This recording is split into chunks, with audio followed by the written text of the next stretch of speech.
again. So I'm just going to quickly show you a demonstration of how I would run a workshop for a group of 8 to 12-year-old children. So first off, what I would do is I would greet all the children and then have them in a circle. And depending on how much time and how long the lesson ran for, I think it's quite important to have them in a circle and kind of have them talk about what they've been doing in the week. It kind of gets them all excited and hyped up for what we're going to be doing in the lesson.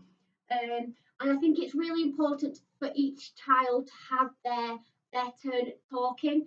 One, because it gives the quiet children the opportunity to speak if they feel comfortable to, and two, I just think it's really nice to share some positivity about what people have been doing throughout the week. Really, yeah. So I'd have them all in the circle, and we all take turns. And then what I really like to do next is I really like to do a quick focus game, quick exercise. This is important because it gets them focused and it gets them they start to concentrate. And as much as I love enthusiastic children, it gets them down to the level that I need them to be at in order to get the best out of the session, essentially. So I like to play Bing Bong Name as an example. I like Zoom on Boing. I like Palm Tree because they're using the physicality, they're using the facial expressions, and it's quick, so they have to react quickly. So if they're lackadaisy and they're looking at the opposite person, as some of the young children do, then they're going to be out. So it requires them to focus and it requires them to project their voices and to use their hands and their voices and their physicality. Recently, we have just done a performance of Annie, a scene from Annie, and also Alice in Wonderland. I particularly enjoyed Alice in Wonderland because it was very wacky and very crazy, and the green group, the middle group, blue group, and red group, they all took part in this. But the 8 to 12-year-olds, they were all cats, so they all had there was one character. So essentially what I would do is I would look at the different personalities within the class, and I would create one character. So the cat from Alice in the Wonderland, he's quite all over the place, he's quite crazy, isn't it? And I would use that character to come up with three or four other cats. So I would have a cat 1, a cat 2, a cat 3, and a cat 4, and I would have them all on stage as an introduction. And I feel that the wackier the scene is, the better. So I'd have them all coming out of the audience, essentially, and popping out of nowhere, just because it makes it more quirky, more crazy, and more out there.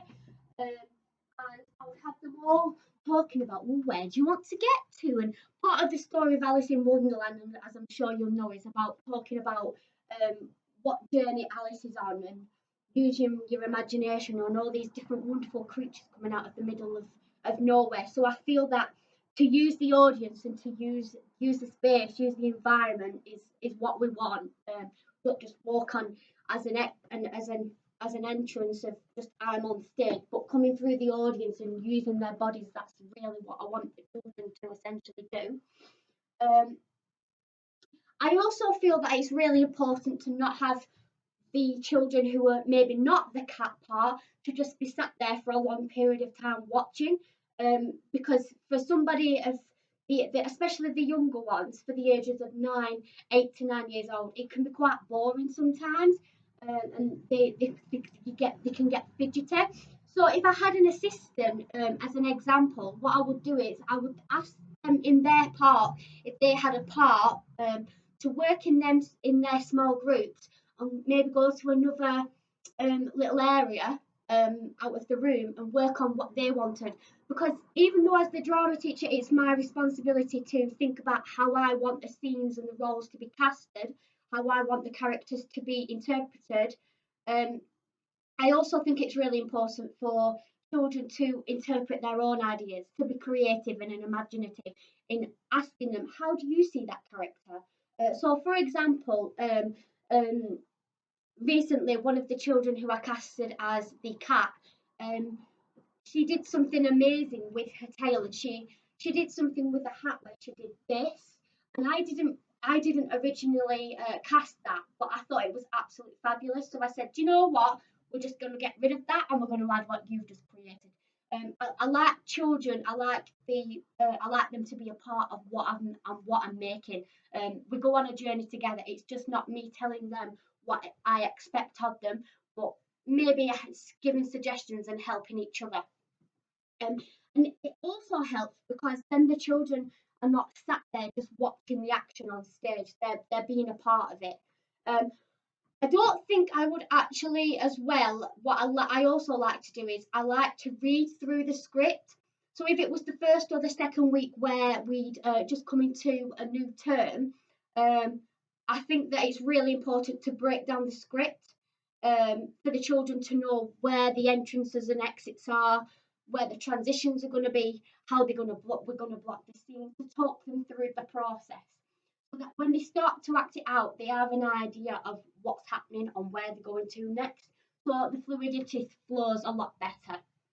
Um, I then, after reading the script, would focus on a small section of the script and start with that. So, sorry, just going back to what I explained with the cat character and breaking that down and then coming through the audience, making that really quirky and out there and crazy. Because I think the crazier the better. There's no limitations to theatre, it can be anything you perceive it to be, really. Um, and while they're working on that small scene, uh, the other children can be working on other things. And then once we've worked on that scene, and we've rehearsed it and we've refined it, and then we've gone back and we've watched it, I really like the children to watch each other's work. So they could watch what we've been working on, what I've been directing, and the kids have been acting. And then if we had an assistant, that's just an example. We could watch what they've been up to, and it's about collecting ideas and working together as a group of people, as an acting academy essentially, and offering ways to improve on our performances. So what I mean by that is I don't expect the children to be ever negative about what they've just seen, about what they've just watched of somebody else's work, but think of what did you do well there? What did you like about what they did with that character? How do you feel they could develop that further? What would you might change? What might you change for next time? Because I think it's really important for not just myself and the other teachers to give uh, sorry, I forgot what the word is, critical feedback, but also for the children because they learn from each other. The older children will learn from the younger children, and the younger children will learn from the older children. Um, I also like to ask at the end of the session as well, what have the children enjoyed? What did they get out of the session? And then even though I have my 16-week term session planned in terms of the breakdown of how the term's going to run, I can then alter something if something needs to be altered. So if a child says, well, I didn't really understand that, and I can think, right, okay, well, we need to spend a little bit more time on that and think about creative and innovative ways in how I can adapt it and fetch it back for the next session, because I want to make sure every child gets an equal opportunity and learns something. And then if we have time, I also like to play a game as well, because I just think as much as it's about hard work and learning your lines and got to know your lyrics and your dance routines, they're there to have fun as well. They're only children, the kids, and they're there to have fun. And just to see a smile on their face when they leave that session, to know that they're having the best time, it's an absolutely great feeling. So that is how I would run a breakdown of one of my drama workshops. Um, I'm sorry about the talking and the hands sort of thing. I think that once or given the opportunity, if you could see me in action, that would be absolutely amazing.